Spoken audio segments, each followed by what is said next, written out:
out to be completely unreliable assholes.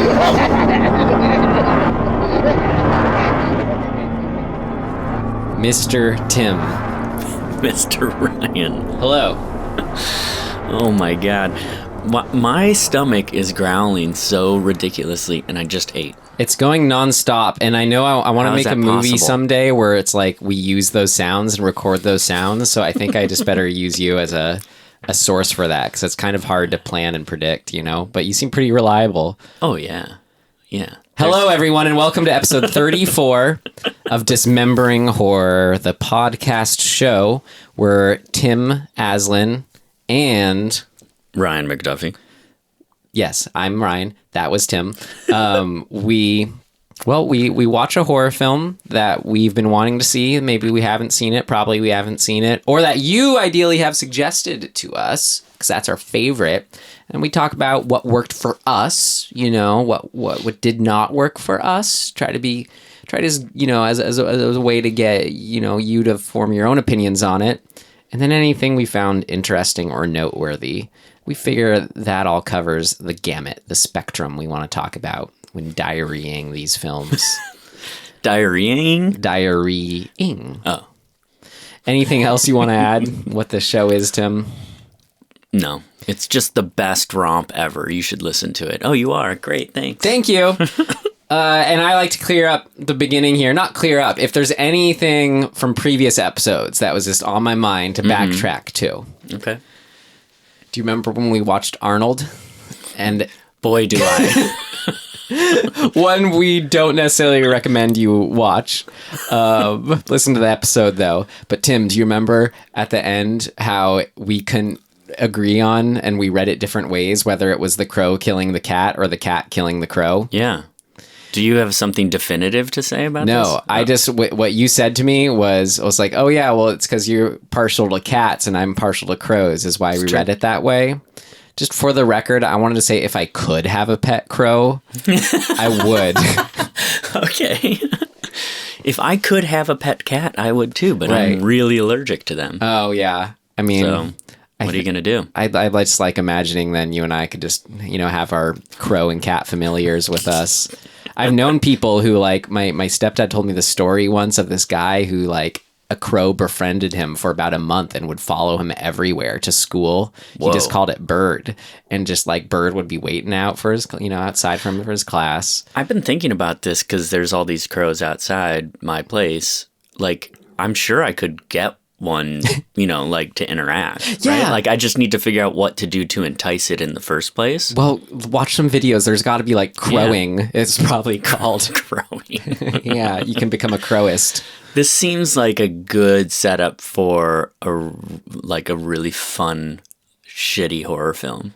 Yeah, crow overstaying its welcome. Yeah, like, what's that? What's the one with the helper monkey? Crow overstaying its welcome.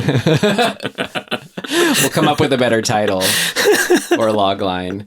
Well, how about we do the log line for... No, let's talk about what we're doing this week. What movie? Yeah. You know what I think is funny about this movie? I'm looking at the poster, and all of the little, what do you call the little quotes from, you know, like, reviews on the poster are really funny. They're like, one of the great jet black comedies. I don't get it. Why is it... There's my stomach. You don't know the term jet black? I mean, sure, really black, like dark black, but... It's saying it's the blackest of black. It's so dumb. You just don't like it? I think it's really dumb. Here's another one. Like a twisted remake of Home Alone on bath salts. The bath salts reference is a little weird. Yeah. But I get it. I like it. I get it.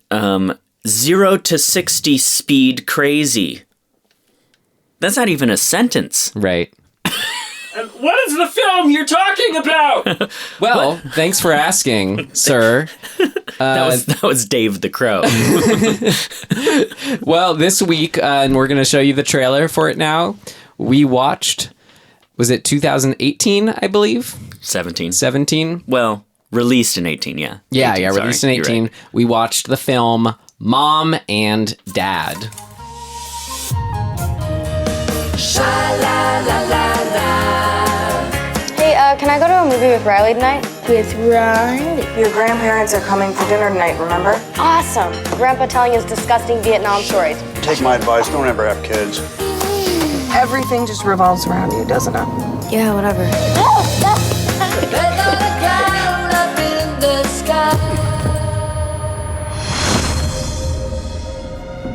What's the rush today? It's like we're waiting for a buffet. What's going on?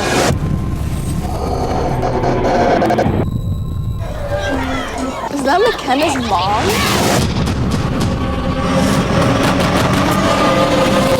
Multiple reports are now coming in of parents murdering their own children. Listen to me. We have to get out of the house before Mom and Dad come home. Dad?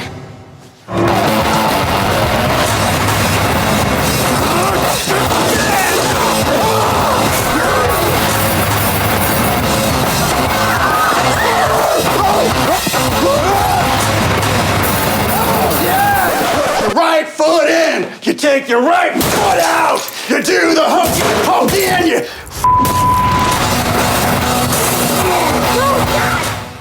Wow. Of course, gives away a lot, but that was a pretty good trailer. It makes me want to see it. And it did make me want to see it, because I was excited to see this film, Tim.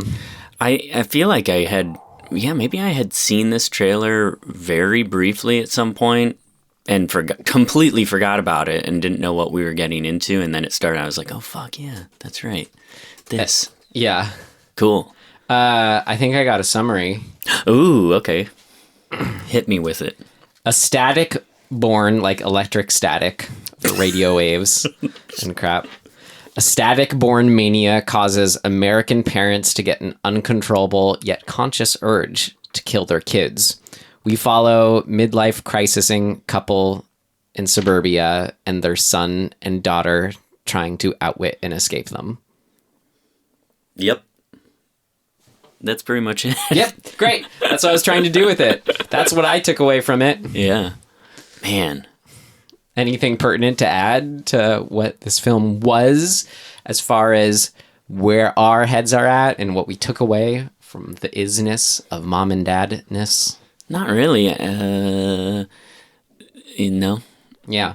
That's pretty concise. I mean, to be fair, this movie is like pretty much just what it is, right? It's not going outside and being sort of trying to do a lot of things. It's like very simple premise. Like what I've been tipping my hat towards for a lot of the older films we've been watching, like The Black Cat and yeah. With the other cat one, Cat People, both the cat films we've watched from the 40s. Just like, make it 70 something minutes and just do it and do it hard. I love, do it hard. Do it hard. I mean, that's leaning into how I enjoyed it, but how would you rate it in our rating system? Oh man. What would you tell Tim to do had he not seen this film? I would almost buy this. Would I buy this? No, but almost. I'd rent it for sure. I believe it or not, I was getting as much as I really, really loved like what was in this movie and loved the movie and enjoyed watching it. It's not a place like just comedically, tonally that like I want to go to often. Mm-hmm. It's a little like it's so focused in what it is that it almost feels like kind of like when you are playing a board game that has an unfinished time, you just kind of are stuck in that world. Like it was great that it was short, but that same kind of just like it's so specific and kind of what is it about it's not very optimistic. Not that you want that from horror films. Or I mean, maybe that's a bigger debate of what makes what is embedded in good horror films. But I don't know. I was leaning toward like a very excited stream it, but then because of Nic Cage and Selma Blair, I'm like, no, you got to rent it. Yeah, I'm with that. Cool. Yeah. Well, should we see what else worked? Okay. What worked for you? What worked for you? It worked like a charm, Smith. What worked for you? What's on your list? Oh, so many things. Should Where we start like to this begin? again? So my arms are open. Start bigger, broader. Funnel into it. Yeah. One of the big ones for me is the film wise, sort of the freneticism of it. That's got this. I'm trying to figure out how you describe this style. It is. It's by the guy who made Crank. Yeah, it's like it has this sort of 90s extreme thing, but like it's 2000 whatever 18 with 17. Modern freneticism. That was a word that kept Right. coming to me. Was that frenetic? Because it's like and you're like flying around, and the camera work is so ridiculous, Frenetic and kinetic, hyperkinetic. Yes, yeah. And initially I thought, like this is cheesy or it's just sort of dated or whatever, that feel. And then you realize like it is so for a purpose. It is a part of the tonality of this movie that the movie I think needs in order to kind of work. Otherwise you would mostly just be stuck in, you're mostly just stuck in this house.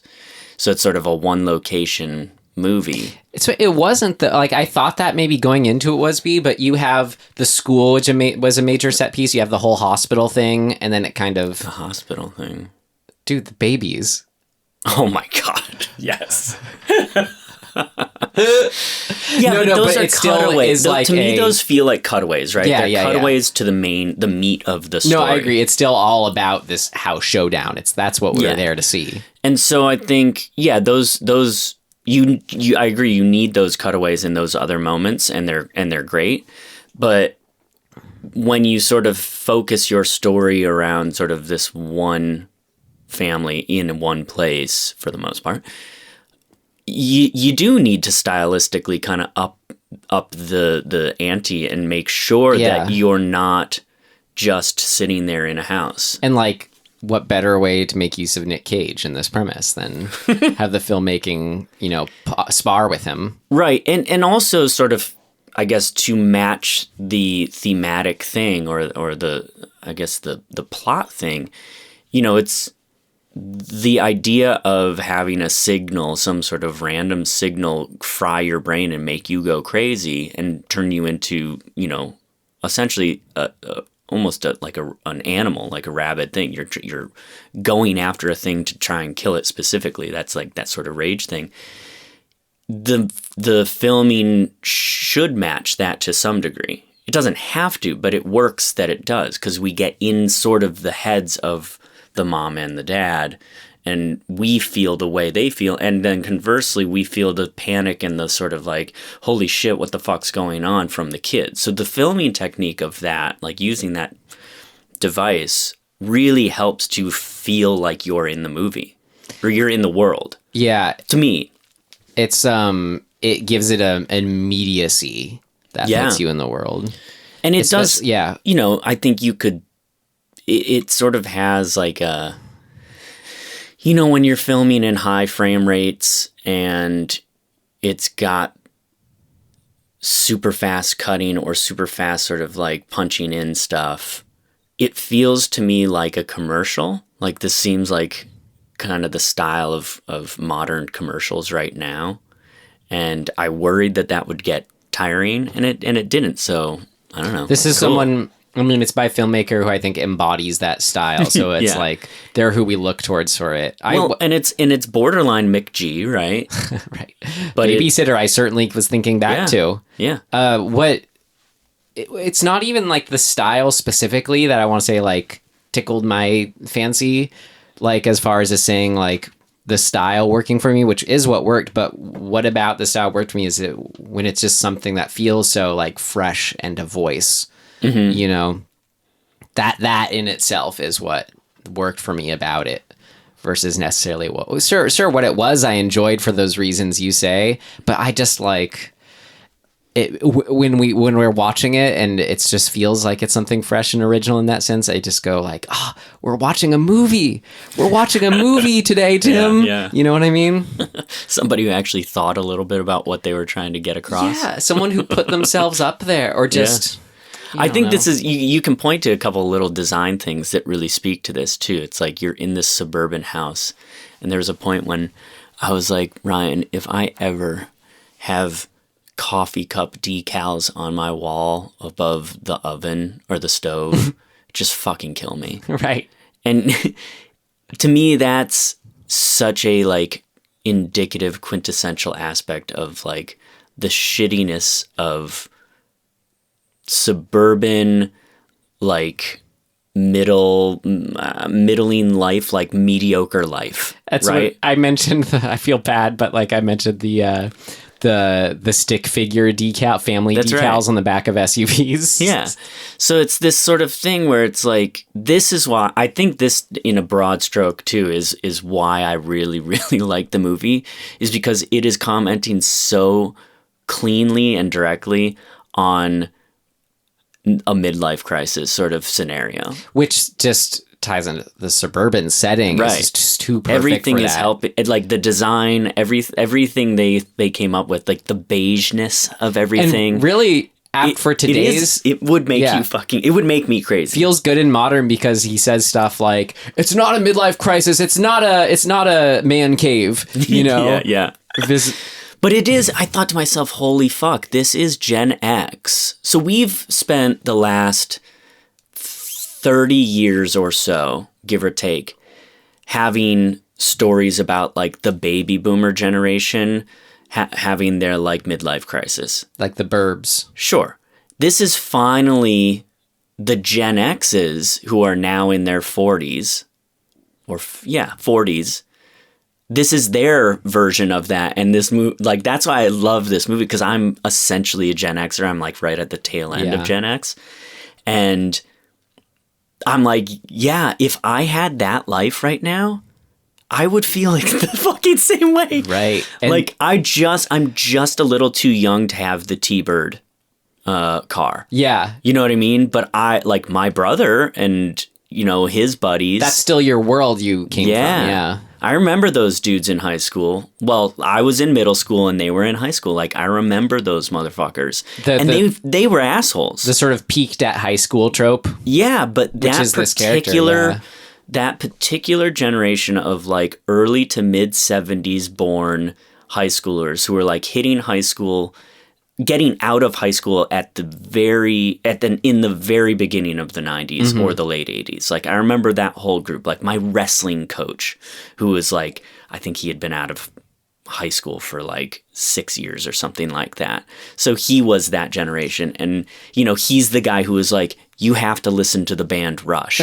Yeah. Well, just to try to... So I love all of that feel. Yeah. It's so, to me, it was so fucking spot on and genuine. I was like, shit, that's what these guys are like now. So to follow that probably that flow, talking about generations, something I loved in it is like as deep and rich as it got into, well, not only just a midlife crisis, aging and stuff, but just the cross generational, the conflicts between the different generations. So it was great. First, we had the Nic Cage and Selma Blair and their kids. Selma Blair is like, you're Facebooking and that kind of, kind of dialogue. And she says something that's like, there's a couple really like kind of touching, like almost heartbreaking moments of hers where she's like, I just want to like connect to you. Yeah. Or like, I want you to care about me. If that's like, it was cool because that, brings up whatever that key difference conflict is between that generation and kind of the one just under us if we're in the middle. And then, but what sort of sealed the deal for me, because if it was just those two generations, it can feel a little like it's trying to slip into the mode of say something greater or be a little too like specific in its commentary. yeah. So to introduce the grandparents characters with fuck Lance yes. Henriksen, and then to have him bust in on Nicolas Cage trying to kill him, yelling at him, "I fought in a war." Right. You know, there's Yeah. that Yeah. generational and that's what gives the Nic Cage generation that angst is like 100%. I didn't fight in a war. I just That's drove right. around with this chick in the T-Bird. Yeah. Like, Yeah. sorry to say Requisite- chick, but that was requisite boobs. That was yeah, exactly, requisite boobs. The chick and boobs reference was channeling the character in the film. Right. That's right. Yeah, I mean, it in its specificity, it's speaking and pointing at larger issues that it's like, even to me, that the fact that you can kind of just peel this back a little bit and you can go, okay, we get it that Nic Cage and Selma Blair, they are having this sort of existential crisis. And the movie is kind of about that. Then you step back one step and you go, God, they're being so fucking like pretentious and like arrogant within their own little worlds, which is kind of part of, it's this weird commentary because that's what they're complaining about their kids. Well, and that's what get us to sort of understand how they hate each other. Yeah, yeah. I just love that you like, yeah, there's layers to this basic theme of like discontent. Yeah, well, that's what's great, Tim. Not only was there all about that discontent midlife crisis stuff, but just how about the, I don't know, it's like fears, but something really heavy going Sacrifice. on about your feelings of what's the word, the opposite of patricide, matricide, but killing your kids, basically. Like all that stuff Yeah. too, we haven't even touched on. I mean, it connects to like the idea of you ruined my life. When I had kids, That's my right. youth was over. Yeah. And it's like we can logically apply just kind of why that's not good and, you know, put our hearts into it. But at the But same we time, also go, yeah, Yeah. no shit. It's pretty primal. That there is something about that singular sort of construct of taking a thing that is, let's say, quote unquote, taboo, and sort of being like, yeah, of course nobody would ever like want to kill their kids, and then saying, what if they didn't have a choice? right. That setup is so satisfying to me because it's like anything. It's like we all have this part of our brain. I don't remember which it is. It's like the amygdala the or back something like left. that. Yeah. that says, what if I did this thing? And then the rest of our brain goes, you can't and you won't. This is sort of playing off of that idea. Like, you know, when you're driving, sometimes you think to yourself, I could just drive off the road, or I could just open the door and leap out going 75 miles an hour, right? Everybody has that. It's a device that our brain does to sort of reaffirm our A, mortality, and B, that we are alive, right? And sort of our own instincts and all this stuff. And so horror is like the perfect realm for playing with that part of our brain and like commenting on it. And this is doing that so fucking well. It excites me when you have a premise that really lays upon this primal piece of us and then sort of twists it up and fucks around and says, what if? Why it is taboo is because there's an actual catharsis behind the actions. That's of right. Like, oh God, and I loved how it's set up of like just these, I mean, little moments of, what is it going to say? The, talking about like, you're talking about like really feeling for these parents going through their midlife crisis, but now talking about kind of like the undercurrent that was there in that first third of like knowing what the premise was. And then just sort of getting like the moment where we just saw in the trailer of like Nic Cage when he picks up his son and throws him on the couch to tickle him. And it like does this sort of the kinetic cut into his fingers, like going like about to tickle him.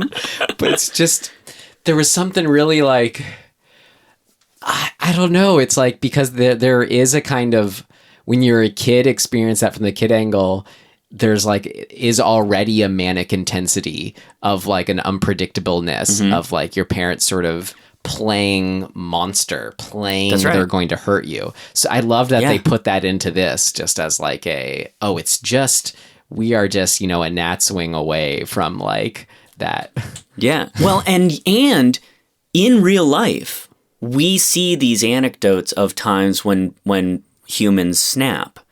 And like that's one of the things I really love about about true crime and about sort of horror and telling like the type of horror stories that I want to tell. They all live for the most part in reality. Like they're all things that could technically happen. Like life is way more fucked up in like real life. The things that real people do to each other is way fucked up. And I think sometimes we forget that like people drown their kids in bathtubs. That's a fucking thing that happens. Now they're mentally ill, so be that as it may, but like when you put that kind of stuff into a horror film, you're speaking to a broader, you know, thematic thing. Even though like I think it's exciting to me for some reason. That part, what's exciting and scary about it is I don't think we can just say it's just because they're mentally ill. No. You know, like there's like that's, or I'm saying that's absolutely true.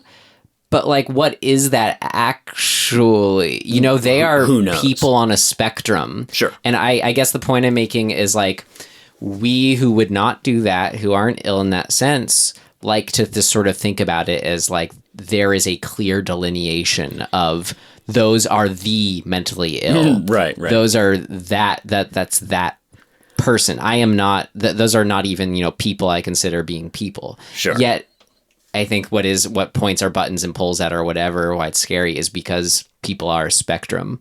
Yeah. And like you said, we're all, and I think this is somewhat true, like we're all a hair's breadth away from acting on these impulses. We exist in that same spectrum is what I was trying to say. That's absolutely like, we aren't at all on that Yeah. end, but we exist in it. Yeah, and so knowing that is scary in and of itself. So when we see a movie like this and we kind of get a little bit of joy, maybe that's why horror is so effective. It's like you're getting a little bit of joy out of, you know, living kind of vicariously through these actions. Well, again, a catharsis. Yeah. So this is doing that really, really well. Well, it was great, not just sort of their current situation as far as, you know, what made me feel for the parents in a way. I mean, yeah, it was seeing them not get along and just like how tragic that was to, you know, fake the whole we're mom and dad thing. Oh my God. The mom going through her stuff and like not getting the interview job.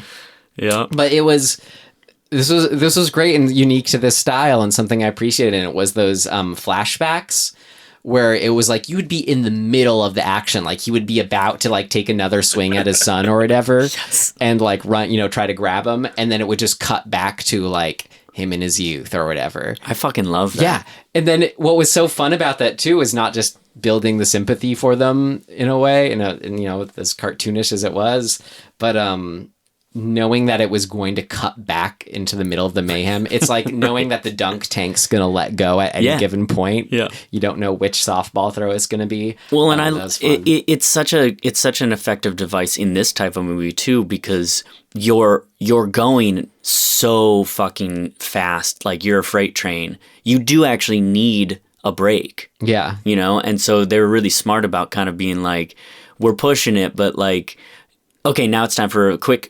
respite from this insanity. You need to surface above the rainstorm clouds every once in a while. It's so good. I like little things like there are callbacks that are not so. And I yes, let's talk about some little touches. Yeah, so this existed in Us too, but the movie Us.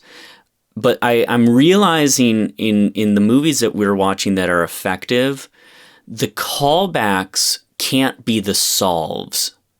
The most effective version of callbacks happen kind of just in the meat and potatoes of the movie. They're not...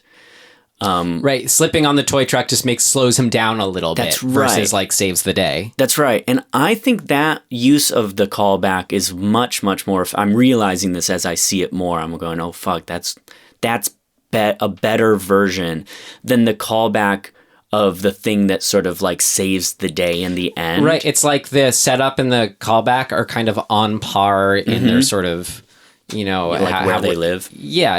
Yeah. How a bit obtrusive they are, how slipped in they are. Yeah. So the truck one's kind of the most blatant one, where the kid leaves the truck, which is sort of, it's coming. It's coming back around. It's like the oldest cliche ever, right? The dad stepping on the kid's toy. But they kind of are able to skirt the cliche by not having him the first time like step on the toy and go, "Oh, God damn it." That was my Nic Cage. God damn it. That cliche of stepping on the toy and being mad about it is so fucking old. We've seen it a million times.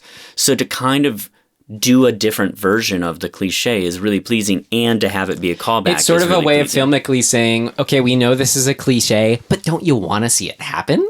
Yeah. Wouldn't it be exactly. fun? Yeah. Here's how we're going to do it. It's very, I feel like we're talking about The Babysitter again. I mean, yeah. Exactly. Other, some little things I Yeah. like, little moments, touches. When I think it was Selma Blair or whatever kind of, reacts at him after they've even transformed for like why he has a gun. And he goes, "You never know if some psycho's going to come in here and get us," as they're like trying to kill their kids. That was pretty great. And then she like quotes statistics. She's like, 1 in 5 gun deaths are caused within the family. Yeah. Oh, that was actually fun. I liked that as a touch. It built the son character, who just felt like a no character, but to see him playing with the gun, and just that all of a sudden filled him in for me as a character. It was fun in those flashbacks. I loved I think it was after she was got like rejected from that job of that guy who's like apparently told her she's always welcome back and was kind of being weird with her. But there was that moment afterwards when she's like crying with her sunglasses on. I think that was just such a nice touch of just everything we've talked about is this kind of, embedded in that kind of moment of crying with your suburban housewife sunglasses on. That's why you have them. Yeah, exactly. Sunglasses always look weird to me now when I see people. I mean, I don't know, people driving cars look weird to me, so I don't know. But slow-mo Nic Cage exploding backwards. It's like you have the buildup of them film. It was so great in so many ways, because it like, you knew there was going to be an explosion, literally and metaphorically, of them putting the gas into the basement. Oh yeah. And that it was just they were so stoked on it, like, oh, we're going to get them, that it just made it that much more fun. And then just to like, this was like a good use of slow-mo versus like the Marvel use of it or whatever, where it felt like, yeah, we want to see in as much detail as possible the force of the explosion hitting Nic Cage's face flaps, Yep. And just his reaction to that was so satisfying. I'm trying to think, how do you do that? You just get a high-powered fan? I think so, yeah. And you blow it at him, and you're at like 240 frames per second or something like that? I mean, it's like is do it the Phantom? I've done something like where you use a like a blood cannon or a guts cannon, but shoot air. Yeah. And it just poof. That makes sense. That's cool. I like that effect a lot too. Those were the kind of like, some specific moments I had. Okay, down. so I think one of the best moments, singularly best moments of this entire film is that cutaway to the hospital. Oh my God. I mean, that was not even a moment, but I just consider that like, as I love that they quote unquote went there with this film. Well, but I think that this film is so fucking smart about where it decides to go. Yeah. Like, even with what you were just saying, with the kid grabbing the gun, like, we have a visceral reaction to that. We were like, no, it's bad. It's going to end badly. Yeah. Don't do it. We all know where this goes. Well, and that, I think, they are very smart about playing with us on those levels. Because that image of all the men standing outside of the... What do you call that? The incubator? Yeah, all the newborn babies. Yeah, the newborn babies behind the glass. Oh my God! Just like on a because on the most simple level, when we've seen that in the past, the versions of that, there's basically 2 versions of that we've seen in life, which is the doting happy father going, "Holy shit, there's my kid. I'm so in love, and it's changing me as a man," right? To see this, the miracle of life. Mm-hmm. And the other version of, holy shit, this is my life now. I just lost my life. Yeah. What am I going to do? And then this version, which is like the undertone of both of those things of like, if I could, I'd go back to the way I was. I want to kill this little baby, which is like the most upsetting thought ever. Well, you know, I mean, I say like I loved it because it went there, and which I do. But it's also like, if this wasn't in the movie, I would have put that as something that didn't work, is not exploring just these really like pretty apparent, obvious, like, well, yeah, but what if, like, the things that you just want to touch on, if this is the world, you want to touch on details of what that would look like. Yeah. So, like, I loved that. For that, like, my question, well, what about someone just giving birth? What about, you know, where all the babies are? And it's like, you know, it didn't have to go to a grade school, but being at a high school, too. Yeah. I mean, just it's so good about setting the moment that it's it seems like a throwaway line in the very beginning of like, oh, as my sister, you know, we have to go visit my sister because she's due. Yeah. Whatever the fuck the line was. That seemingly throwaway line, once we sort of establish what's happening, we immediately like we've forgotten about the sister, and then she gets back in the car and like calls her sister, and you go, oh fuck. Right, the hospital. This is the world we're in now, and that woman's about to have a bit. Like, we see the whole scene about to happen before it's even happened. We go, oh no, are they gonna go there? Well, and they fucking go there. Like, watching them hand that baby over to the sister was so intense to me. Yeah, where you go, I can't fucking believe we're gonna do this right now. But what else are we gonna do? There was a part of me that a couple times thought, before, you know, I'd say before we had really firmly locked into the fact that nobody is safe from this, whatever you call it, affliction. I call it mania, yeah. Affliction's good, yeah. Before you've really firmly set that down, whatever the fucking... there were parts where I go, oh, is part of this story going to be that we see people resisting it and potentially winning over the urge? And the answer was no. They can't. They're helpless. Right. But to have that thought and that question, I thought was exciting too, because it's sort of like it still leaves in these early scenarios, that having that question leaves a little bit of hope. Well, which then just gets fucking shattered, which makes it even more. Wow, it made me put myself in the shoes of the mom a lot, because your first instinct in that situation isn't a logical one. It's just she knows she has a thing that's going to make her kill kids, or that she most likely does. Yet her instinct is to go be close to my kids and protect them. I like that caveat too of them like they have like a scientist or somebody on the news. Oh, I was going to say, I really loved that it was like they were just interviewing a parent who was just very matter-of-factly talking about, oh, it feels great. Right. Yeah, and then somebody comes on and it's like, you know, this is your primal instinct, which is to go be close to your kids. Normally, it's to protect them, and that switch has been flipped. Right. So you still want to be close to them, but you want to kill them. Well, what was so smart? I mean, what was so cool is this allowed them to do like zombies you could talk to. Like, or it's kind of like the brain gremlin in Gremlins 2, right? Where, you know, he said, well, what is the point? Why do you do it? And the brain gremlin has like, you know, a response to it. It was like, well, why? Because you were civilized, you know? But it's, it was a neat way to do zombies, but not of like, which, and it looked that way too, even visually with the, I loved all the parents like waiting outside the gate of the school. That was a great scene where it's just like, it's about to burst. But you don't really know what the fuck's going on. And so the imagery is there's so many images in this that are subverted, right? The image of cops showing up to a school and parents desperately coming to try and get their kids out of there is very evocative, right? With school shootings and whatever, them, right? Yeah.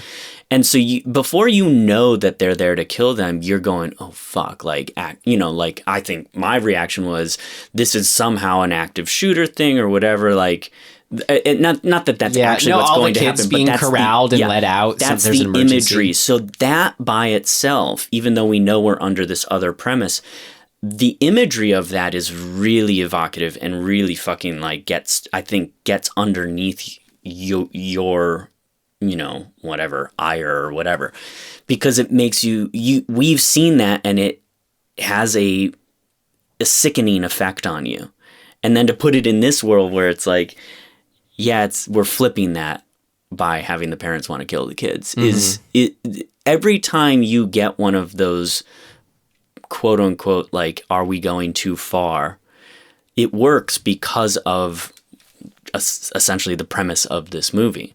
So I was listening to a podcast called Last Podcast on the Left, and they interviewed Joe Bob Briggs. And they were talking about now modern horror, how do you push the limit, right?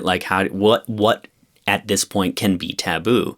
What do we have to do? Because that's what the old exploitation films, the things that he really loved in the past and that he would show on his show. And does now. I just watched now the new one on Last Shudder, Dragon the other night. I thought I almost watched it, but I didn't. But he makes this sort of same point. He's like, we're going to have to go to some pretty fucking crazy places to do or to evoke the same level of shock and exploitation that those movies of the 70s and early 80s did. And I was thinking, fuck, what will that be? And this is pretty fucking good, man. This is doing it the right way. Yeah, to do things the whole movie, but yeah, as we said, to do things like the babies. Yeah. A great, a went there moment for me. And this is too, I just wanted to add, these are usually known as pursuing, the promise of the premise are these moments, but I came up with my own kind of moniker that's more accurate for me that I like and keeps up with the alliteration. So promise of the premise, aka pursuing potent possibilities. And a potent possibility they pursued for me, not only the babies thing, but when so if the main girth of the story is the fracas between the kids and the parents, that's an extended by default thing, like a Home Alone sequence.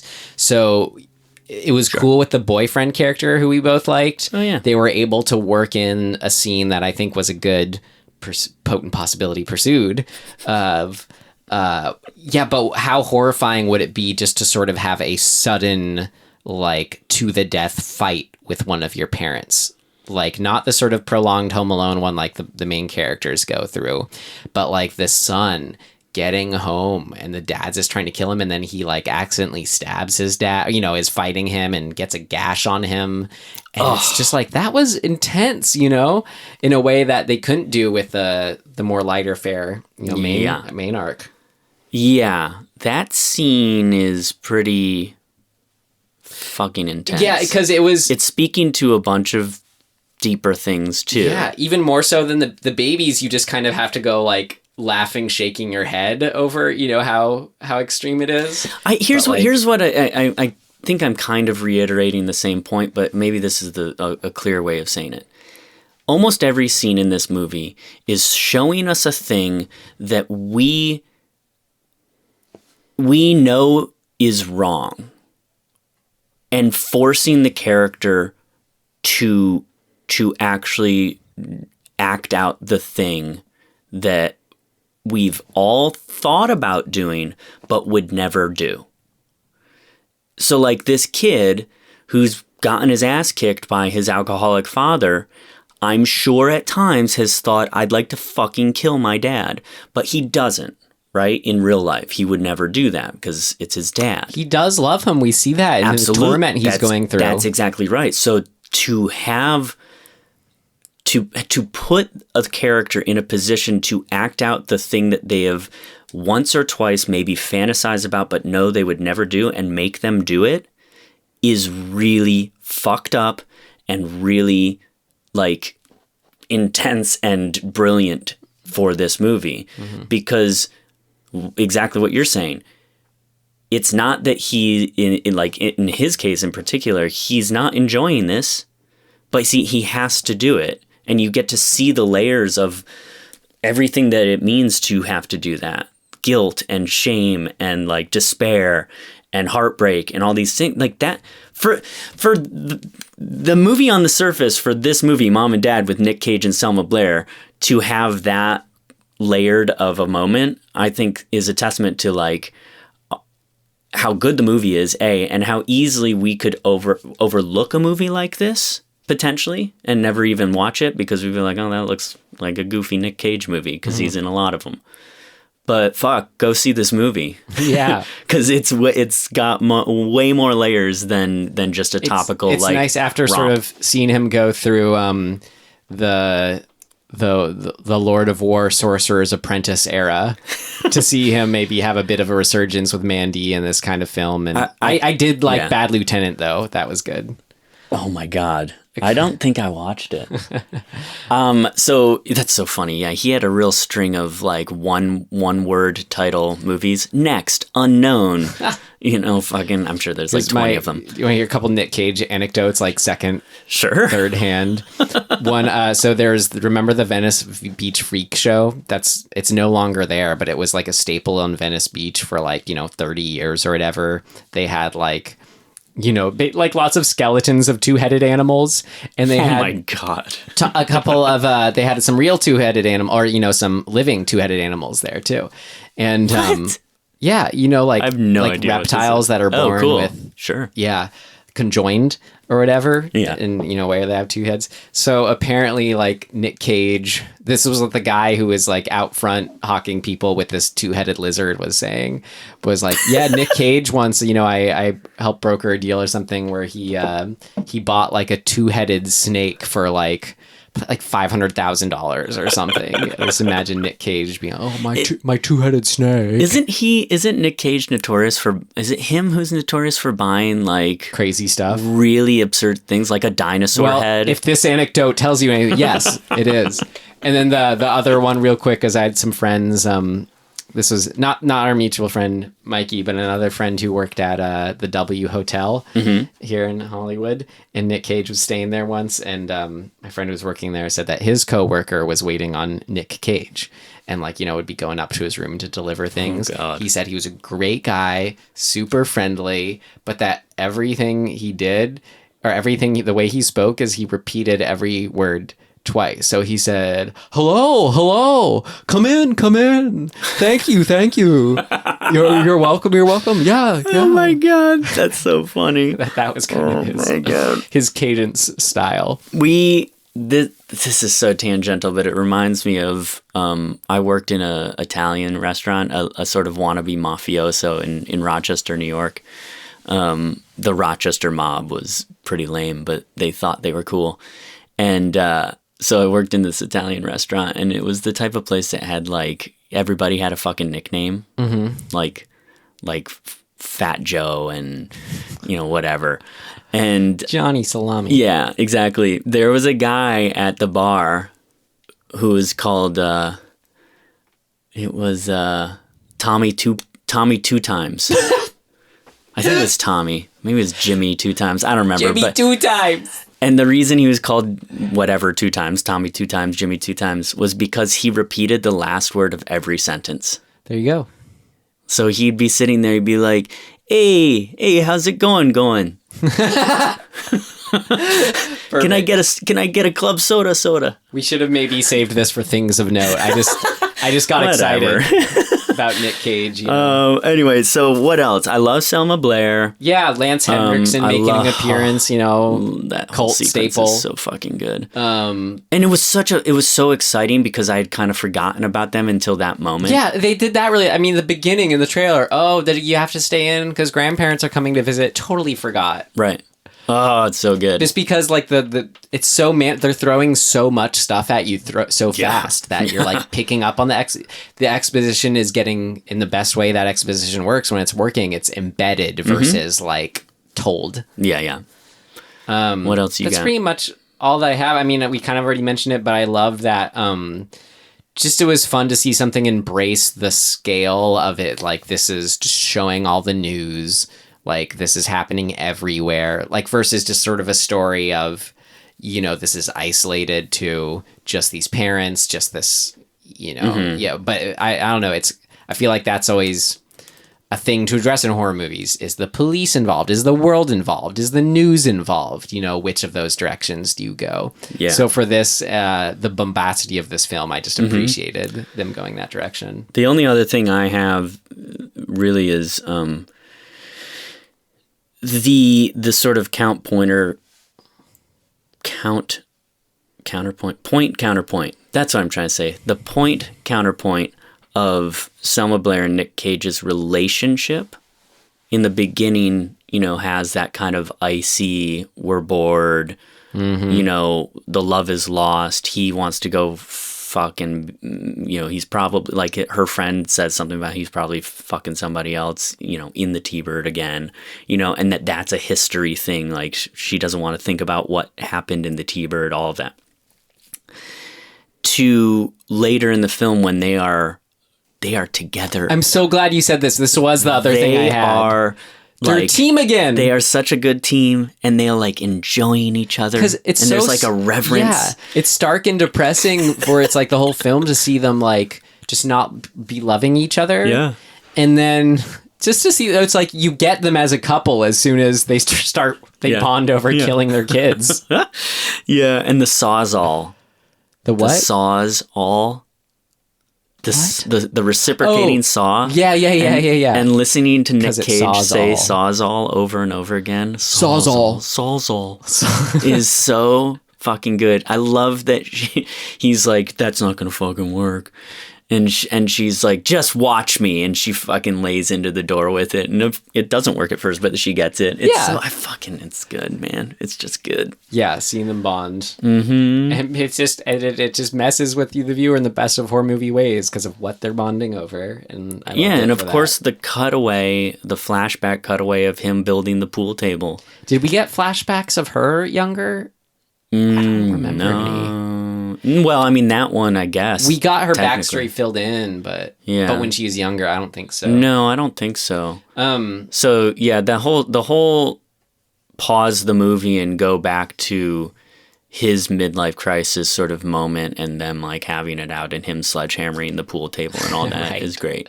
Those and concentric around him, and really did fill out like who they are, where they are, why they feel the way they do, in sort of in a reflection of what got them to where they are prior to them being afflicted. Let's get into our next section. Let's do it. What did not work? It's not ready yet. Seems to work okay. No, something important's missing. What did not work?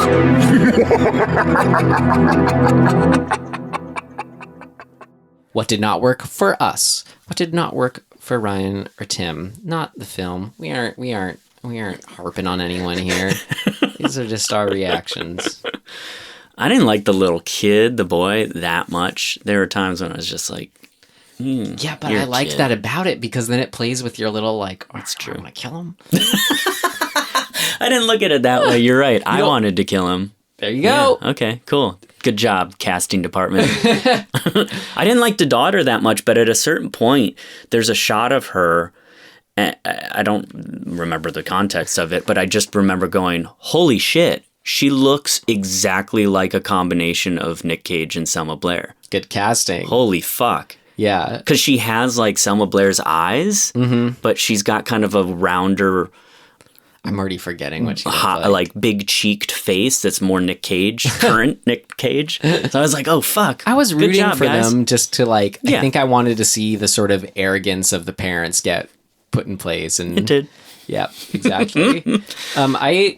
The only thing, when we saw it twice because we had to rewind it for some reason, like as much as I loved and appreciate, that opening, like it was like too much too fast of whatever the specific style is, which I said I I'd still prefer something trying a style and it not totally working for me than trying nothing at all. So it's like, I give it that. This could be another like what worked and what didn't work for me. But for what didn't work, there was just something about that opening scene where the editing didn't quite nail it. I have an opinion of what it is. Yeah. So this is the stranger mom we never see again parking the car with her kid on it in the train tracks and walking away. And it's just kind of like setting up the musical. The intro with then the titles was stellar. That was great. Oh, you liked that We didn't part. mention that. Yeah. I loved that. I thought you were talking about that. montage. Oh, okay, you like that. Yeah, Because where it comes up with the mom and dad on the suburban sig and then has all these like really fun. No, I'm talking about just that opening moment felt like just kind of a weird. Yeah. It didn't bring me in. I mean, maybe it's true to the film. It brings you into the world by slapping you in the face, but because it's so new and different, again, I commend it for that. It didn't really like put me in the pool. This was a movie that it would have been helpful to like take the steps versus jumping in. I think there's a weird cut in it. I think that they cut Yeah. to I think the attempt was to cut to be like, ooh, it's shocking. But it feels, the timing feels off. Yeah, exactly. Like literally her walking away from the car cuts at the wrong moment for me, and I don't know why. I don't know if it should have been earlier or if it should have been later, but that singular cut, both times we watched it, I was like, no. Right? Okay, so I agree with you. It wasn't just me. No, I think you're right. I don't know what it is about it, but it didn't work. Isolated that was, and then that it was at the way beginning of the film. It just kind of made, it was just kind of a weird standout So for me. I feel slightly differently about the opening credit sequence because it is too 2003. It's like, remember the Tony Scott film Domino? Yeah, my name is Domino Harvey. Domino Harvey. That was the trailer. I'm a bounty hunter.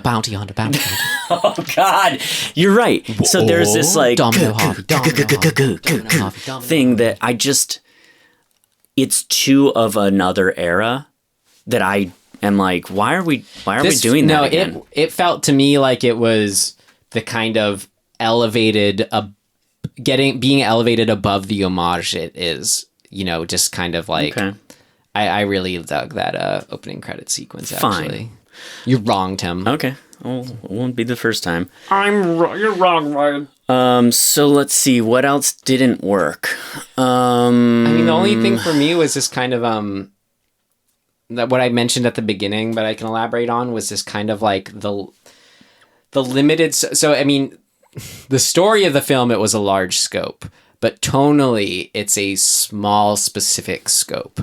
Totally. And that's something you're either just like, I was so on board with it watching it this once and I loved it and want to, could see recommending it and watching it again. But again, it's just not like a place that I want to take a bath in or shower in. Not even like, often. It's not like a color I want to put up anywhere for me. Like, I don't know. So it was perfect for watching, and the movie was short. And the tone of it kind of, it was interesting too. Like what didn't work for me is that same way. It's like, I'm trying to describe what it is too tonally, where like, that's why I showed you the trailer for the movie Parents before we recorded this. It felt like an update on that. It kind of felt like the kind of 80s, 90s. Like I love the movie Society.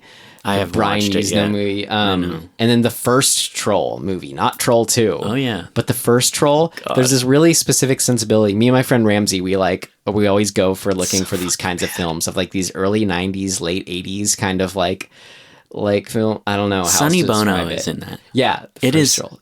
so fucking bad. Oh, it's great though. It's great. Do you remember the whole musical sequence where they sing? Vaguely. We should do that for our podcast. I want to recommend. I want to put that in our hat, Tim. Oh no. Troll 1. But what? Sorry, why I'm mentioning it all that though is like, I don't know. There's something about that as a way, to help describe what this movie is and what it's doing, and it's just like, I think the movie Parents, when I watched it, it gave me that same kind of like trapped in a pessimistic outlook like world that I just wasn't Okay. I didn't like I didn't like crazy about You need being more there. optimism in your life? Yeah, but it's like we're watching these horror movies that are so bleak. Like, how is The Last House on the Left more optimistic than, you know? Because they fucking kill the bad guys. It's I guess, but it was like a more generic tone, that one. So it was something just about like, I don't know. It's weird. I don't know. You probably get it in my rambling, but it's like a conflicted thing that I have where I appreciate it and I love it, but at the same time, it's just like, maybe this is not totally for me, which is why what did not work for us. I have a couple it's a little bit in the same vein as the opening edit that you were mentioning. There's some edit / the way things were shot that I just remember feeling like it didn't feel right, which is a weird, how do you even explain that? You can like tip your hat for that they go for it, 'cause I'm sure So one of them is during the actually there's two specific ones during the school scene when the riot really starts. The parents have finally sort of jumped over the fence and everybody's running away. Actually, it's right before that, the first kill of that sequence where the kid breaks away from the line and like gets to his mom and she pulls him over and there's a fight to pull him over the fence and the parents win and get him over the fence. And then the mom, I think it's the mom, she takes out her car key and she keys him. I'm glad you mentioned that movie that moment, because I was sad that it wasn't mentioned earlier. I liked it. I like the moment as a concept. I didn't like the execution. There was something about it that felt like it didn't land. And I think it was very inserty, but it was right. You don't, first of all, the kill itself is off screen. All you really see is a POV shot of the kid, or maybe just off to the side of the kid looking up at the mother and her hand going down and coming back up and blood kind of being on the key. It's really quick. I mean, it's got to be like 12 frames or something like that. It didn't have to me, the appropriate sort of cut back to everybody going, holy shit. Like, I think in a moment like that, when it's the first major sort of like, what the fuck moment, it's important or effective often when you get kind of a pause where you have this freneticism, right? That you've had this sequence of them fighting over the kid and everything. It's that tone of the movie is really in your face. The moment she pops him with the key, I think the movie would have been better, or the moment would have been better to kind of pause the movie where everybody just freezes, because I think we, the audience, need to go, holy fuck, even just for a fucking breath. Yeah. And it didn't have that. It just was like kaboom and everybody went, wow, and everybody's just running all of a sudden. I know what you're talking about, but I actually appreciated it for those reasons that it didn't work for you, where it was like, we aren't giving you a breath because the parents are already like coming over the fence. That's and fair. It was just kind of it felt like like what you said, the WTF. Oh, there it is. There's the gut punch. Right. It just happened. It's going down. So I think it's just a taste thing. Yeah.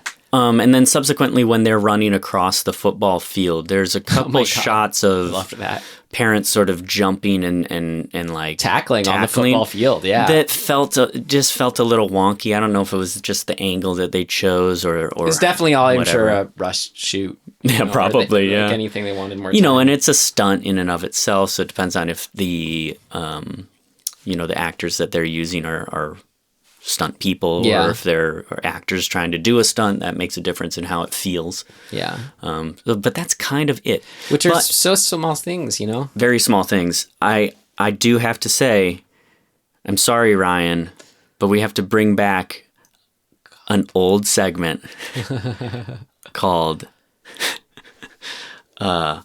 Cobweb Continuity. Tim's Cobweb Continuity. He's gonna call out things that don't matter at all. Tim's Cobweb Continuity. Maybe you've seen it, whether it's big or small.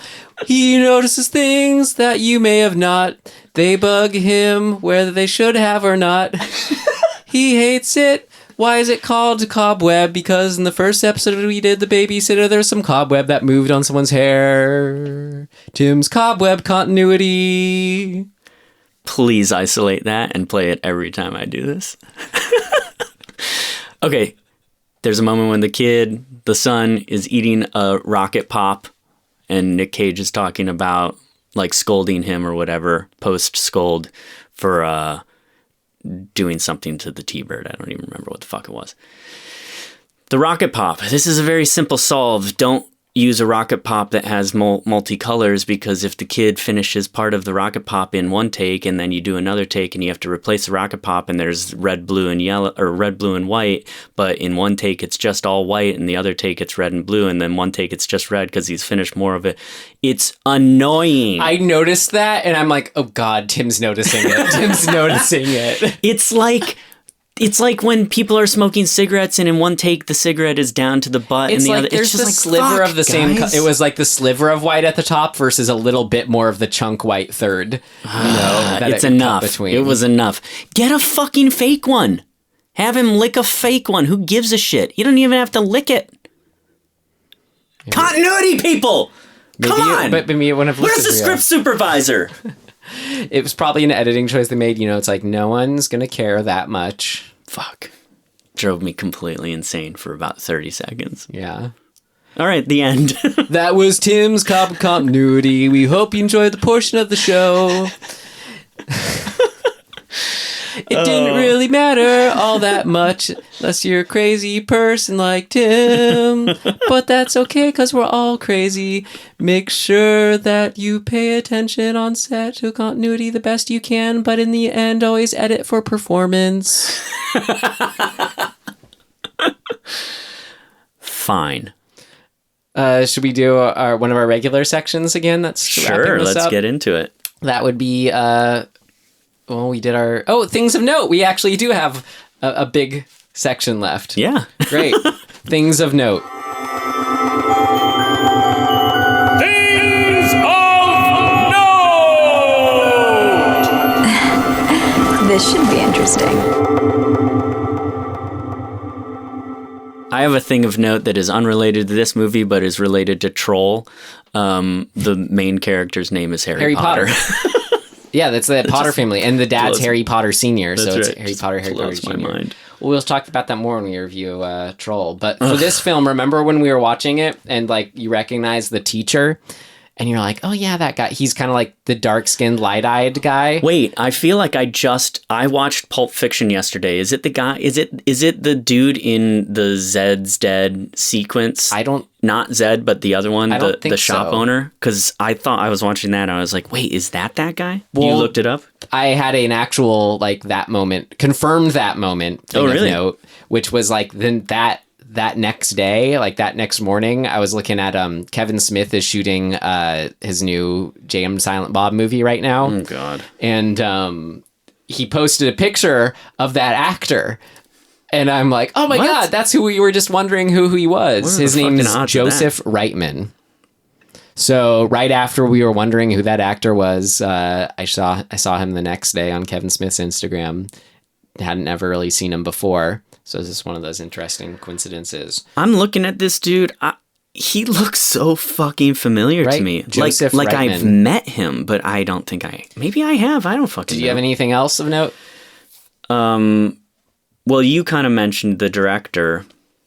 Yeah, I've never seen Crank, actually. I have. I've seen, like, the first and second. When I told my friend about this movie, he was like, and I'm like, yeah, he did Crank. And he was like, yeah, I think that's actually, like, a better, almost, like, a little ahead of its time. Or he said it was, that he dug it, or not a lot of people, like, was able to appreciate it for what it was, and that it was pretty unique.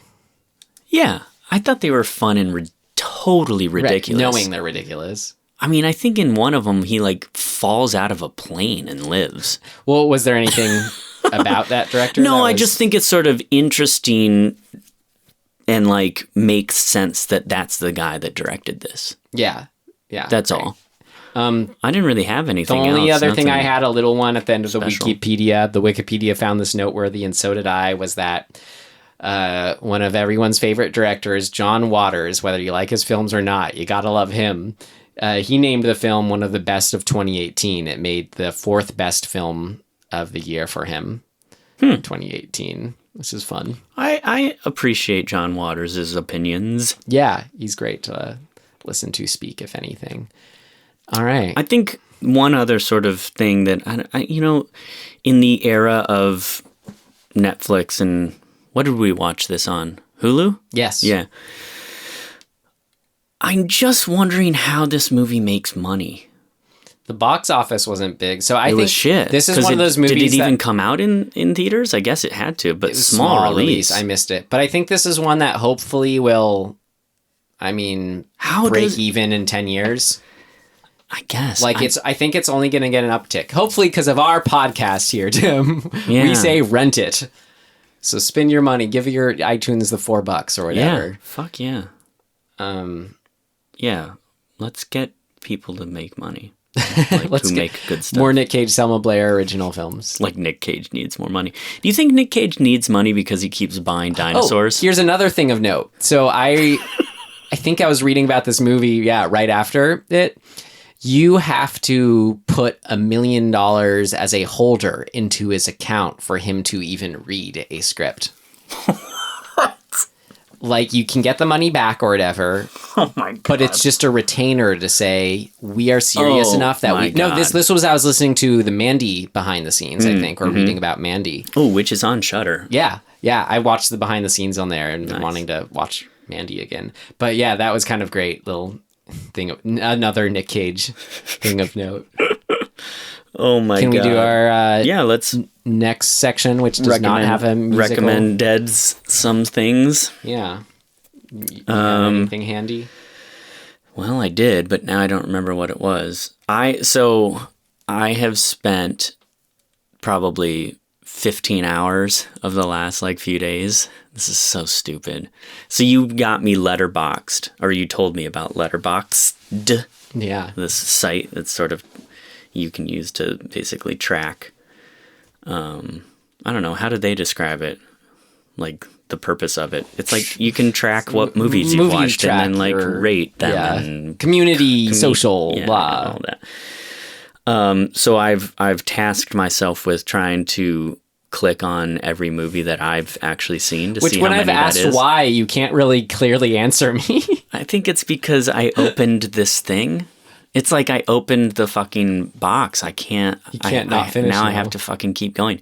There's 424,000, 118 or whatever it is, movies, and I spent like a day doing it initially, and then I looked at how many I had watched in that first sit, and I was at like 1,000 already. And I had only gone through like the 1890s to the 1970s. If only you could remember the dates you watched them to. That's all. That's all I'm using it for. Is I just started it up a couple weeks ago. I can tell you that I watched An American Tale on my birthday when I was like 10. Put that. We have we keep track of when we watched our episodes for this podcast, so you can go back and do it that way. Wait, so are you recommending Letterboxd? Yeah. You like it? It is cool. Cool. You haven't even gotten to the website yet. You're just... I'm still just listing movies. Cool. I recommended that to you. Now you're RecommenDEADing it to large. I watched, because he passed away, Larry Cohen, the filmmaker, who made like Q, the Winged Serpent, and one that we have on our list that I'm looking forward to watching, The Stuff. Oh, yeah. So there's a documentary on him on Shudder called King Cohen, The Wild World of Filmmaker Larry Cohen. And now I wanted to recommend it, not just, partially because he's passed away and you want to, see what this person was about. The documentary itself wasn't like great. It kind of fell into just kind of like the, and then his next movie was formula, and had to like hit them all kind of thing. But, he's in it, made when he's alive. But why I recommend it, why I loved it so much, was because this guy, Tim, Larry Cohen, he was the king of guerrilla filmmaking in a way that is astonishing. Like the stuff that he was doing on the streets of New York. So he took Andy Kaufman, dressed him out as a cop, and put him out into a parade and like had him go around and like start to shoot people or something like that. And it was like... for Q the Winged Serpent, the men like shooting guns at the top of the building, those were the actual like window wipers that he just like paid or whatever because otherwise like, hey, it would be too much to like hire stuntmen to get them and train them to do that. So he just got the people. So I've been looking at Shudder and I just don't know anything about this guy. I've seen the poster for Q the Winged Serpent a bunch and just overlooked it completely. No, you gotta. Yeah, that's why I really recommend Ed the documentary just for seeing. So King Cohen is the doc. Yeah, and he represents to not only. I mean, the guerrilla filmmaking is part of it. That's just so like.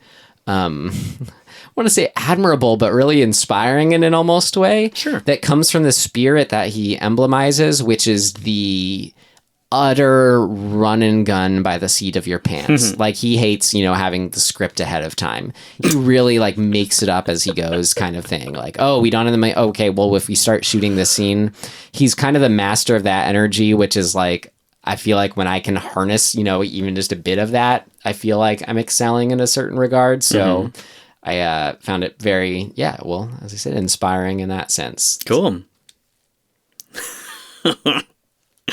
It looks fucking ridiculous. Yeah, but great. I'm excited to watch the stuff. Yeah.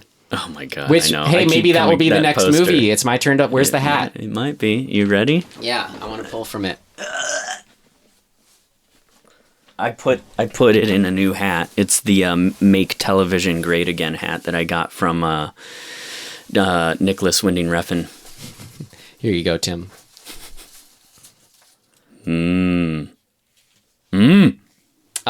A Spanish film from 2010, Julia's Eyes, aka Los Ojos de Julia.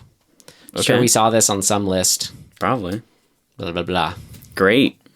Can't wait. I always like those non-English ones. Can't wait.